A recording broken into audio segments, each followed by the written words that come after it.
Hey everyone, it's Wednesday.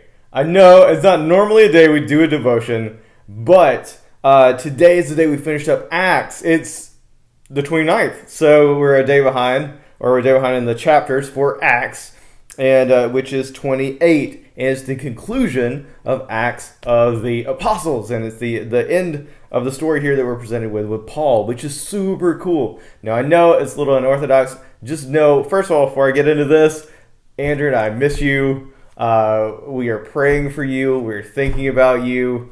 We can't wait to see you again. Remember, our first, we're going to pick our Zoom Hangouts back up a week from today. So that'll be next Wednesday. We're going to start the new schedule. And remember, be looking for that. Be looking for the email that has all that new information in our new schedule to kind of fit with school starting back up. But we're so excited to see you again, and we miss you a ton. Now, we're going to get into what's happening with Paul. Last time we saw him, he was in prison.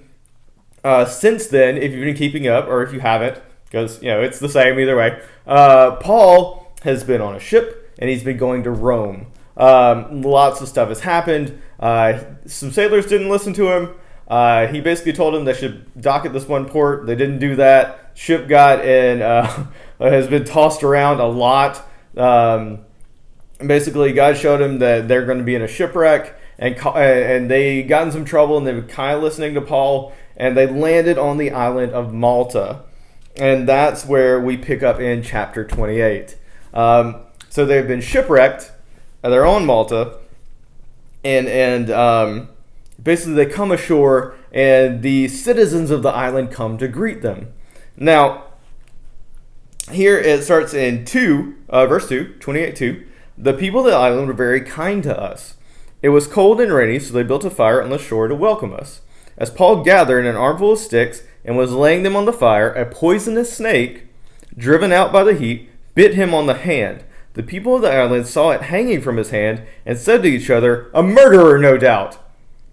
Though he escaped the sea, justice will not permit him to live." But Paul shook off the snake into the fire and was unharmed. The people waited for him to swell up and suddenly drop dead. But when they had waited a long time and saw that he wasn't harmed, they changed their minds and decided he was a god. Now, again, he talks about this later. He's not. But here's the thing. We've talked a lot in our study of the gospel about the things that we need to do to be better witnesses and examples of Christ, right? Be authentic. Be who you are, and admit that you're growing and you're on your journey, right? Because people connect with that when you're authentic and share those passions and things that you naturally care about. And it's really easy to spot a fake, right? So, be authentic. Be a better listener. We're bad at listening. We've been talking about that. Be a better listener, right? Try to meet people where they are. Empathize with people. Be kind, right? Kindness opens a lot of doors. And even Jesus models that for us, being kind, being humble, and it kind of plays in listening too sometimes. And then also be ready. I'm sure when back when we had talked, Sunday, I mentioned that God had called Paul to go to Rome, and he says, "I'm going to get you there. That's your journey. That's where you're heading." I'm sure being on a boat, trapped at sea for a while, being shipwrecked, that wasn't in Paul's idea of what should happen, but it is what happened. But nevertheless, he was ready when the opportunity presented itself to talk about God and be present with the people and be those things. Be a good listener. Be authentic. Be genuine. Be who he was. Because the thing is, all these people knew about Paul on this island was that he was a prisoner. They didn't really know anything about him. That was a social status that was on him, but through his actions, through God working through him, right? These people's minds were changed. He was bitten by this poisonous snake, and it didn't do anything to him. That was God's power working through him, right? But showing them that Paul was not someone that they should be afraid of. So if you continue, right, they're still on the island. Near the shore where we landed was an estate belonging to Publius, the chief official of the island. He welcomed us and treated us kindly for 3 days. As it happened, his father was very ill with fever and dysentery. Paul went in and prayed for him, laying hands on him, and he healed him. Then all the other sick people on the island came and were healed through the power of God, right? That's amazing. As a result, we were showered with honors, and when the time came to sail, people supplied us with everything we would need for the trip. Now this, I'm sure, was unexpected. Like, it's revealed a chapter earlier, right, that God tells Paul there's going to be a shipwreck. But I'm fairly certain, even before that, this was not an idea that was in Paul's head. But he's in this situation. God guided him here, and he's listening to God, and he's trusting God, right, no matter what's kind of going on around him. Because wherever God places you, wherever you are, God has purpose for you, the people you interact with. He can use you. No matter where you are, even if you're like, I'm not around a lot of people, you're still, or like just family. He can even just use you with family members or people you're talking to on the phone or doing video chats with or things like that. Like, no matter who you're talking to or what you're doing, your actions, your words, your thoughts can influence people. If you're digging into this, if you're growing in your relationship with him, you're taking time to pray and read and look for ways you can apply the Bible, right? You can apply text. Being ready is so important. And being willing, right? Because to live into that moment and show the love of Christ. You know, Paul here could have been like, oh, that guy's sick? Nah, it was cool.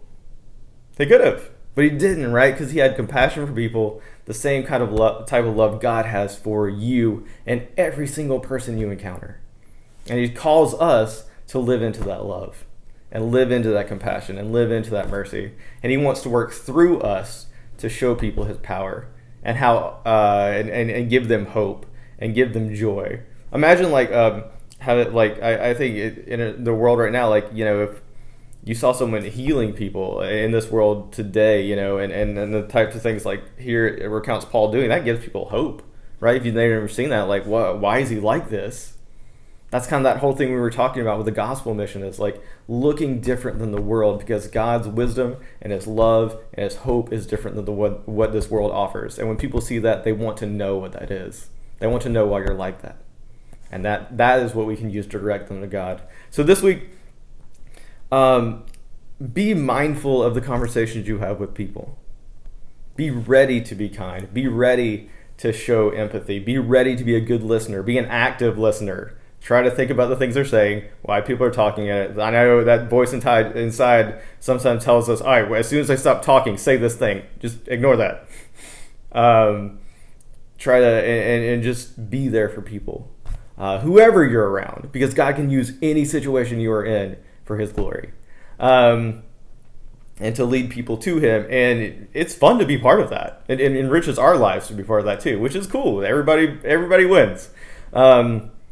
So that is the devotion for today. Remember, we miss you guys so much, and we're thinking about you. And we're so excited to talk to you a week from today and do the next Wednesday Night Live Hangout. Our series is going to be on, coming up in August, is going to be on friendships, how Jesus models friendships for us, and the type of friends that really make our life amazing, because we're designed to be friends with people. So care about you guys so much. We're praying for you. We'll see you soon. Have a good one.